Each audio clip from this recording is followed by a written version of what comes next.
Tube science learning academy. আশা করছি সবাই খুব ভালো আছো। আজকে এইখানে যে অ্যানালাইসিসটা করব সেটা মূলত যে সমস্ত ক্যান্ডিডেট নিউ, তারা নতুনভাবে গ্র্যাজুয়েশন কমপ্লিট করেছে বা তাদের কোনো গ্র্যাজুয়েশনের ডিগ্রি কমপ্লিট হয়েছে এবং তারা খুব সম্মুখে সেই তিনটে ফর্ম ফিল আপ করেছে, এবং কিছু ক্যান্ডিডেট আছে যারা অনেক দিন থেকে প্রস্তুতি নিচ্ছ এবং তারাও এই সমস্ত ফর্ম ফিল আপগুলো করেছ। আজকে আমরা সেই সমস্ত তথ্য নিয়ে জানবো যে কোন কোন পদক্ষেপ তোমাকে আর 5টা ক্যান্ডিডেট থেকে এগিয়ে রাখবে। আমি প্রথমেই বলবো যে দেখো, আমাদের ওয়েস্ট বেঙ্গল বর্তমান যা পরিস্থিতি ও প্রেক্ষাপট, অনেক এসএলএসটির ক্যান্ডিডেট আছে যারা স্কুল সার্ভিসের জন্য পড়াশোনা করছিলেন, তারা আপাতত এখন এই সমস্ত পরীক্ষায় মাথা দিচ্ছ। এখন তারা অনেক জনের এই বক্তব্য যে আমি এখন থেকে পড়াশোনা করলে আলটিমেটলি পারবো। তো আজকে আমরা সেই প্রসঙ্গটা নিয়েই আজকে আমাদের এই ভিডিও, এবং আশা করছি এই ভিডিওটার মাধ্যমে বা এই ভিডিওটার মারফত তোমাদেরকে কিছু গুরুত্বপূর্ণ তথ্য বা কিছু তোমরা যে পরিশ্রমটা করবে বা তোমরা যে স্টেপগুলো নেবে সেই স্টেপগুলো কেমন হওয়া উচিত আগে সেগুলো আমরা খুব ভালো করে জানবো। তো চলো, আমি তোমাদের দেখো টেন্টেটিভ একটা এক্সামিনেশন দিয়েছি, tentative examination date. Food SI দিয়েছি মার্চ, বিএসসি ক্লার্কশিপের জুন এবং মিসসিলেনিয়াস দিয়েছি মে এবং জুলাই। এবং এটা মনে হয় যে ফুড এসআইটা সঠিক টাইম মতো হবে, বাট বিএসসি ক্লার্কশিপ মিসসিলেনিয়াস আরো পেছ হবে। তাহলে তোমাদের সামনে এখন একটা দারুণ সুযোগ এই দুটো পরীক্ষাকে খুব ভালো করে টার্গেট করা, ঠিক আছে? আর এই দুটো পরীক্ষাকে টার্গেট করার আগে এটা ভালো করে মাথায় রাখবে, এই তোমার ওয়েস্ট বেঙ্গলে মোটামুটি আমি যেটা সাধারণ ক্যালকুলেশন করি যে ওয়েস্ট বেঙ্গলে পিএসসি ক্লার্কশিপের প্রিলিমিনারি ক্লিয়ার করা ক্যান্ডিডেট, তার চাকরিটা পাওয়া প্রিলিমিনারি ক্লিয়ার করা ক্যান্ডিডেট 67,000। এই 67,000 এর মধ্যে 35,000 আছে যাদের একবারে প্রিপারেশন তুঙ্গে। তার কারণ আমার ব্যক্তিগত অভিমত, ধরো 128 কাট অফ গেছিল বা 130 কাট অফ গেছিল বা 140 কাট অফ গেছিল, সাপোজ আইছে একজন পেয়েছে 139 আর কাট অফ গেছে 140। আমি 139 কে কিন্তু খুব দুর্বল মনে করি না, সে দুর্বলই নয়, সে কিন্তু চাকরি পাওয়ার যোগ্য, কিন্তু তার পরিস্থিতি, প্রেক্ষাপট, ভাগ্যের বিড়ম্বনা এমন অবস্থায় এসে দাঁড় করিয়েছে সে কিন্তু 139 পেয়েছে, সে সিলেকশন পায়নি। তা আমার ব্যক্তিগত অভিমত, মোটামুটি তোমরা ভেবে নাও 50K ক্যান্ডিডেট আছে যারা চাকরির দাবিদার ওয়েস্ট বেঙ্গলে। তো যারা নিউ ক্যান্ডিডেট আছো, যারা ভাবছো তোমরা এদের মধ্যে ঢুকে এদের মধ্যে প্রিপারেশন করে এদেরকে বিট করে চাকরি পাবে, তার জন্য বিশেষ কিছু পদক্ষেপ অবলম্বন করা উচিত। সেগুলো কি একটু ভালো করে বুঝি। আমি তোমাদের 5 golden rules of competitive exam দিয়েছি। কি দিয়েছি? 5 golden rules of competitive exams. একটু ধরো, ঠিক আছে? তো 5 গোল্ডেন রুলস অফ কম্পিটিটিভ এক্সামের মধ্যে প্রথমে আমি দিয়েছি সিলেবাস। আগে সিলেবাস জানাটা না খুব দরকার। তুমি যদি সিলেবাস ঠিকঠাক করে না জানো তুমি কিন্তু কিচ্ছু করতে পারবে না। অতএব সিলেবাসটা খুব ভালো করে জানো, তারপরে ফুল concept now, topic to topic. তুমি ভেবো না হিস্ট্রির একটা চ্যাপ্টার থেকে এমসিকিউ খুঁজবো, আর তুমি একটা বই থেকে এমসিকিউ খুঁজবে, তো ওরা এমন একটা বই থেকে দেবে তুমি কল্পনা করতে পারবে না। ফলে তোমাকে ডেসক্রিপটিভ বইতে পড়তে হবে। কেউ জীবন মুখোপাধ্যায়ের বই, ডব্লিউবিসিএস অ্যাসপিরেন্ট ছাড়া কেউ জীবন মুখোপাধ্যায়ের বই পড়তেই চায় না, তারা বাজারে গিয়ে করা চলতি বই পড়ে। তো আমি একটা কথা বলি, 2-3টে পরীক্ষার জন্য 2-3টে ইন্ডিভিজুয়াল বই কেনার কোনো অর্থ নেই। তাদের কাছ থেকে অত হাবড়ি জাবড়ি তথ্য নিয়ে তোমার কোনো লাভ হবে না, আমি তোমাদের সাজেস্ট করছি। তো তোমাকে কি করতে হবে? ফুল কনসেপ্ট নিতে হবে, টপিক টু টপিক। হিস্ট্রির জন্য হিস্ট্রি, জিওগ্রাফির জন্য জিওগ্রাফি, ফিজিক্যাল সায়েন্সের জন্য ফিজিক্যাল সায়েন্স, লাইফ সায়েন্সের জন্য life science, economics, political science, constitutions, ফুল কনসেপ্ট তোমাদের কিন্তু নিতে হবে। ইংলিশ, এগুলো কিন্তু ছাড়া যাবে না। যদি তুমি ভাবো যে আমি কনসেপ্ট নিলাম না বা টুকটাক কনসেপ্ট নিলাম, আমার কাছে যে বই আছে সেই বইটাই পড়লাম, তাহলে মনে রাখবে স্পেসিফিক কিছু বই আছে তার বাইরে পড়া যাবে না। তুমি যদি ভাবো যে জীবন মুখোপাধ্যায়কে আমি ছেড়ে দিয়ে অন্য কোনো বইয়ের সাবস্টিটিউট হতে পারে, এখন অবধি হয়নি বেসিক লেভেলে। জীবন মুখোপাধ্যায়ের বই সাবস্টিটিউট। তোমার যদি পড়তে না ভালো লাগে তাহলে তোমাকে ওটাই করতে হবে। জীবনে তো অনেক কাজই আছে যেটা আমাদের করতে ভালো লাগে না, বাট আমাদের করতে হয়, ঠিক সেই রকম। তারপর চলো প্র্যাকটিস এবং রিভিশন। তুমি যদি সঠিকভাবে প্র্যাকটিস এবং রিভিশন না করো, অ্যাটলিস্ট 3 টাইমস যদি রিভিশন না করো, তাহলে তোমার এই কনসেপ্ট বেশি দিন কিন্তু মাথায় বইবে না। তার কারণ এই কনসেপ্টগুলো যখন তুমি নেবে, এটা তোমার মাথায় নিউ থাকবে, নতুন থাকবে। সেইটাকে সঠিকভাবে ভেতরে নিতে গেলে প্র্যাকটিস এবং রিভিশন দরকার, মাথায় রাখবে। তারপরে আসি মক টেস্ট। সমস্যাটা কি আমি যদি বিস্তারিত বলি, এই স্টেপ 1 এবং স্টেপ 2 মোটামুটি জানার পরে প্র্যাকটিস এবং রিভিশন না দিয়ে ডিরেক্ট এই ফেজে চলে আসছে।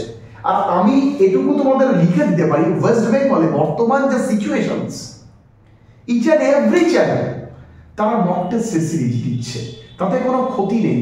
এটা কাদের পক্ষে কার্যকরী বলতো? নিউ ক্যান্ডিডেটদের জন্য নয়, যারা কনসেপ্ট অলরেডি নিয়ে রেখেছে। যারা ধরো নেয়নি, তারা এমন অনেক ক্যান্ডিডেট যারা ধরো আগের বারও এটা করেছে, বর্তমানে এটাই করছে। আমি তোমাদের বলছি, দেখবে আগের বারের যে ফলটা হয়েছে এবছর সেই ফলটাই হবে। ঠিক আছে, ভালো করে মাথায় রাখবে। তো মক টেস্ট দিলে, মক টেস্ট কখন? তোমার এন্ডিং ফেজে তুমি মক টেস্ট দাও, বা তুমি একটা চ্যাপ্টার শেষে একটা ছোট মক টেস্ট দিতে পারো। বাট মক টেস্টের কোশ্চেন সলভ করে তুমি চাকরি পেয়ে যাবে, বর্তমান সিচুয়েশনস কিন্তু এই জায়গায় নেই, পরিষ্কার কথা। তারপর মক টেস্টকে কিন্তু অ্যানালাইসিস করা প্রয়োজন। মক টেস্টকে কিন্তু অ্যানালাইসিস করা প্রয়োজন। যখন তুমি শেষের দিকে মক টেস্টের উপরে ডিপেন্ডেবল হবা, ডেফিনেটলি মক টেস্টকে অ্যানালাইসিস করা প্রয়োজন, যেটা 90% ক্যান্ডিডেটই করে না। সমস্যাটা কি জানো? এই টুকটাক কনসেপ্ট এই দুটোকে থাকার পরে এমন কিছু কিছু মক টেস্টের সংস্থা আছে যারা মুখের সামনে মক টেস্ট দিয়ে দিচ্ছে, তবে একটা সহজ মক টেস্ট দিচ্ছে এবং সেই মক টেস্টে তুমি একটা ভালো নাম্বার করছো, তোমার এর উপরে নেওয়ার এই টপিকটা পড়ার কনসেপ্টটাই তোমার চলে যাবে। তোমাকে ধৈর্য ধরতে হবে। এইটার জন্য তোমাকে মিনিমাম যদি ফুল কনসেপ্ট নিতে হয়, এবং তুমি দেখবে, তুমি আজকে ভাবছো তো আমি তাড়াহুড়ো করে 1 বছরের মধ্যে চাকরি পেয়ে যাবো, তুমি দেখবে সময় চলে যাবে। তুমি ওই কনসেপ্ট তোমার থেকেই, তুমি কনসেপ্ট নিলে না, সময় চলে গেল, আলটিমেট লাস্টের দিকে তুমি আর কোনো পরীক্ষার জন্য দিতে পারছো না। ফলে আজ থেকেই আমার কথা তুমি শোনো তোমার না শোনো, তুমি একটা নিজে অ্যানালাইসিস করে দেখো, এবং আমারটা যদি ভুল হয়, এবং ধরো তুমি আমার ভিডিও দেখছো, যদি ভিডিও দেখে তুমি উপকৃতই না হও, তুমি ডেফিনেটলি ভিডিওটা পজ করে দাও, তুমি অন্য কোনো ভিডিও দেখো। প্রচুর ভিডিও আছে, যদি তোমার সেগুলো ভিডিও যদি তোমাকে মোটিভেশন তৈরি করে, বা তোমার মধ্যে একটা তোমার মনে হয় যে না আমি কিছু পেলাম, ডেফিনেটলি সেগুলো দেখো। আমার কাজই তো পড়ানো, আমি তো পড়াবো। আমার অ্যানালাইসিসটা তোমার ক্ষেত্রে প্রযোজ্য নাও হতে পারে, কিন্তু একটা মাথায় রাখবা, আমি যেগুলো কথা বলছি 700 কোয়ালিফাইড ক্যান্ডিডেটদেরকে দেখে বলছি, 500 ICDS কোয়ালিফাইড ক্যান্ডিডেটদের দেখে বলছি, 25 WBCS কোয়ালিফাইড ক্যান্ডিডেটদের দেখে বলছি, প্রায় 1000 এর উপর ক্যান্ডিডেট কোয়ালিফাই করেছে, তাদেরকে দেখে বলছি। ঠিক আছে, তো এটা তুমি দেখবে 5 golden rules of competitive exam, syllabus, concept, practice, revision, mock test এবং অ্যানালাইসিস। ঠিক আছে, এবার একটা কথা বলি, তোমরা কি করছো? অনেকজন ডেসক্রিপটিভ ব্যাচেই লঞ্চ হয়ে ঢুকে যাচ্ছ, ডেসক্রিপটিভ ব্যাচেই ঢুকে যাচ্ছ আগেই, ম্যাডামরা তো পড়াবেই। তার কারণ যে সমস্ত ক্যান্ডিডেট আগের বারের ফুড এসআইতে কোয়ালিফাইড হয়নি, পিএসসি ক্লার্কশিপে হয়নি, বা মিসলেনিয়াসে হয়নি, সরি ফুড এসআই কোনো রকম ডেসক্রিপটিভ নেই, এই দুটোতে ডেসক্রিপটিভ আছে, যারা কোয়ালিফাইড তারা তো প্রথম থেকেই ডেসক্রিপটিভ বাংলা ইংলিশ পড়বে, এটা খুব স্বাভাবিক ব্যাপার। কিন্তু একটা কথা মাথায় রাখবে, ডেসক্রিপটিভ বাংলা ইংলিশ কিন্তু after qualify of your tyre 1 examinations, মাথায় রাখবে। This exam will take after the qualifications of your tier 1 exams, mind it. Tyre 1 exam clear করার পরে কিন্তু এই তোমার পদ্ধতি বা এই প্রসেস তোমার সামনে আসবে। তুমি এখন থেকে প্রিপারেশন নিচ্ছ আমি বলছি না খারাপ, কিন্তু যারা নিউ, যারা ধরো এই টায়ার 1 এর কনসেপ্টই নেই, তারা ভাবছো ডেসক্রিপটিভ এগুলো তো পেরে যাবো, ডেসক্রিপটিভ বাংলা ইংলিশই পড়ি, আমার একটা জানা নেই।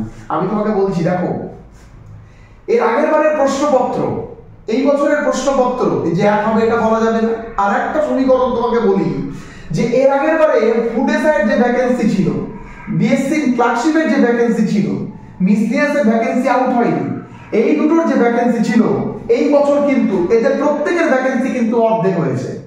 আর একটা কথা বলি, ক্যান্ডিডেট সংখ্যা ডবল হয়েছে। যদি এর আগের বার 7 lakh candidate form fill up করে এবার কিন্তু 14 লাখ করেছে পিএসসি ক্লার্কশিপ। ফুড এসআই যদি এর আগের বার 11 লাখ করে এবার কিন্তু প্রায় 20 লাখের কাছাকাছি করেছে অ্যাপ্রক্সিমেটলি করবে। তার কারণ 18 সাল আর এটা 24 সাল, 6 ইয়ার ডিফারেন্স, মাইন্ড ইট। তো যাই হোক, এগুলো কিন্তু তোমাকে বুঝতে হবে, এগুলো বুঝে তোমাকে প্রিপারেশন করতে হবে। শুধু পড়ে গেলাম তাহলে কোনো লাভ হবে না। আর যারা যারা ভাবছো কনসেপ্ট নেবো না, আমি 6 মাসের মধ্যে তৈরি করব, দেখো তৈরি হবে না, না হতেই পারে। তার জন্য তুমি তোমার একটা উপযুক্ত শিক্ষক নাও যে তোমাকে দ্রুততার সাথে তোমাকে পড়াবে। প্রচুর পরিশ্রম করো, প্রচুর পরিশ্রম করো, কনসেপ্ট নিতে হবে। কনসেপ্ট দেখো, পরীক্ষায় ফেল করার কোনো ব্যাপার নয়, কিন্তু তোমার মধ্যে কোনো কনসেপ্ট না থাকলে বিশাল বড় জিনিস। প্রথম কথা তো concept, political science topic to topic, political science, economics, history, geography, English, maths, each and every subject. এখন তুমি বলতে পারো যে রাতুগুলা না, যারা কম্পিটিটিভ এক্সপার্ট তারা আমার মনে হয় না তারা একটা টিচার একটা সাবজেক্ট পড়ায়, তারা একটা টিচার অনেক সাবজেক্ট পড়ায়। তার কারণ সাবজেক্টের কম্বিনেশনস, যারা সায়েন্সের টিচার তারা কিন্তু দিব্যি ম্যাথস, ফিজিক্স, কেমিস্ট্রি এগুলো পড়াতে পারবে এবং আরামে।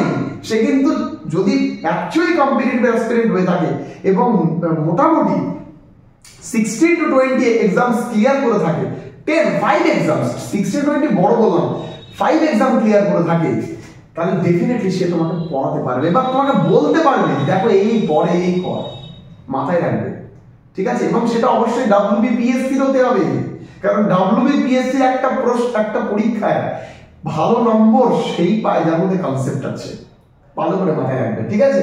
চলো, তো এইটা আমি বললাম। আর ডেসক্রিপটিভ সাবজেক্ট আর ডেসক্রিপটিভ ম্যাথমেটিক্স তোমাদের মিসলেনিয়াসে রয়েছে।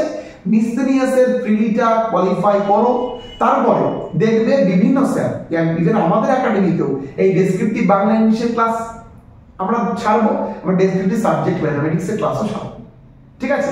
একটা কথা ভালো করে মাথায় রেখো, যারা যারা ক্যান্ডিডেট রয়েছে, যে যদি তোমরা কোনো একটা প্রিপারেশন স্ট্র্যাটেজি না তৈরি করো তাহলে মনে রাখবে তোমরা কিন্তু অত সহজে গেইন করতে পারবে না।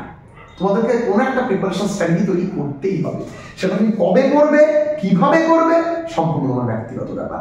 আর মনে রাখবে, আমার এই ভিডিওটা যদি আজকে ধরলাম আমি যত সংখ্যক ক্যান্ডিডেট দেখি বা কোনো একটা ফেমাস ভিডিও ধরো 1 মিলিয়ন ক্যান্ডিডেট দেখেছে যে এইভাবে বললে সরকারি চাকরি আমি পেয়েছি, 1 মিলিয়ন ক্যান্ডিডেট যদি সেটা ফলো করে পাবে না। তাহলে তোমার একটা ইউনিক স্টাডি কনসেপ্ট তৈরি করতে হবে যার থেকে তুমি এই 50,000 ক্যান্ডিডেটকে বিট করে নিতে পারবে। তার কারণ এরা অলরেডি উদ্ভাবন করছে, এরা অলরেডি ভাবছে কি করে আমি পাবো, কারণ এরা জানে পাথওয়ে কি, এরাই দাবিদার, এদের মধ্যে 3000 পাবে, 46,000 বাদ হবে। যদি তোমরা সেই জায়গায় পৌঁছাতে পারো হয়তো তোমরাও কিছুজন পাবে। তো আমরাও এই 3টে এক্সামকে কেন্দ্র করে একটা অনলাইন ব্যাচ চালাচ্ছি এবং ডেফিনেটলি আমরা তোমাদের ব্যাচে এনরোল করার সাথে সাথে 100 ক্লাস তোমাদেরকে ফুললি রেকর্ডেড দিয়ে দিচ্ছি, যাতে তোমরা ডেইলি 2-3টে করে দেখে নিজের প্রিপারেশন বুস্ট করতে পারো। এবং আমি আশ্বস্ত করতে পারি এই 100টা ক্লাস তোমার কনসেপ্ট বিল্ডিং এ ব্যাপকভাবে সাহায্য করবে। এটাতে ঢুকতেই হবে এমন কোনো ব্যাপার নেই, কিন্তু এই সমস্ত প্রসেস তোমাকে কিন্তু অবলম্বন করতেই হবে। তুমি ঢুকলে পরেও এই সমস্ত প্রসেস অবলম্বন করতে হবে। আমি তোমাকে ইনফরমেশন দিতে পারি, পড়তে তো তোমাকেই হবে। তুমি এটাতে ঢুকতে পারো, যদি তুমি মনে হয় না একটা স্যারের গাইডেন্স দরকার, ডেফিনেটলি ঢুকতে পারো। এবং পর্যাপ্ত পরিমাণে মক টেস্ট এবং টেস্ট সিরিজ দিয়ে তোমাকে অবশ্যই তোমাকে প্রিপেয়ার করানোর চেষ্টা করা হবে, কিন্তু ক্লাসগুলো তো তোমাকে ধৈর্য ধরে দেখতে হবে। আর এইখানেও তোমাকে সেই পন্থা বা এই 5টা রুলস ফলো আপ করতে হবে, তাহলে তুমি অনেকটা এগিয়ে যাবে। আর ডেসক্রিপটিভ সাবজেক্ট আর ম্যাথ নিয়ে আমি একটা কথাই বলবো, এত তাড়াহুড়োর কোনো কারণ নেই, পর্যাপ্ত সময় রয়েছে, তোমাদের হবে। এবং তোমরা পরবর্তীতে প্রত্যেকটা মেন এক্সামিনেশনের জন্য 7 to 8 মান্থস সময় পাবে, মাথায় রাখবে। আমি তাদের বলি, যারা যারা ভাবছো যে আজকে পিএসসি ক্লার্কশিপ চেয়েছে 8 বছরের মধ্যে নিয়োগ দিয়ে দেবে, ভুল করছো। তা কিন্তু হয় না ভাই। WBPSC পরীক্ষার সময় লাগে, তুমি প্রিপারেশন নাও, পর্যাপ্ত সময় পাবে, নিজেকে তৈরি করার অবসর পাবে। এবং মনে রাখবে এই পরীক্ষাটাই নয়, আপকামিং ডেজে আরো WBPSC এর পরীক্ষা আসছে, মোটর ভেহিকল ইন্সপেক্টর, ঠিক আছে, আসছে কিন্তু। তারপর হচ্ছে তোমার বলা যেতে পারে ওয়েস্ট বেঙ্গল যে স্কুল এসআই, সেটা সেই সমস্ত পরীক্ষাগুলো কিন্তু আসছে। জাস্ট কিছুদিনের মধ্যে সেগুলো সব আসবে। এখন জানি না সামনে ভোটের দামামার জন্য সেগুলো থেমে যাবে কিনা, বাট সেগুলো কিন্তু শীঘ্রই বেরোবে। মাথায় রেখো, প্রিপারেশন করতে থাকো এবং এই স্ট্র্যাটেজিগুলো ফলো করো। এই স্ট্র্যাটেজিগুলো এমনি দেওয়া নয়, প্রায় 7 বছরের পরম অভিজ্ঞতা এবং আমার ব্যক্তিগত 15 থেকে 20টা সেন্ট্রাল স্টেট গভর্নমেন্টের তথা WBPSC এক্সামগুলো ক্লিয়ার করার অভিজ্ঞতা থেকে তোমাকে দেওয়া। তোমরা দেখো, পড়ো, বুঝো, অবশ্যই কমেন্টে জানিও ভালো লাগলে, এবং তোমরা তোমাদের ঐক্যবদ্ধ প্রিপারেশন চালিয়ে যাও। সবাই খুব ভালো থেকো, প্রত্যেককে শুভকামনা রইল। ধন্যবাদ। দেখা হবে আবার কোনো ইন্টারেস্টিং টপিক নিয়ে।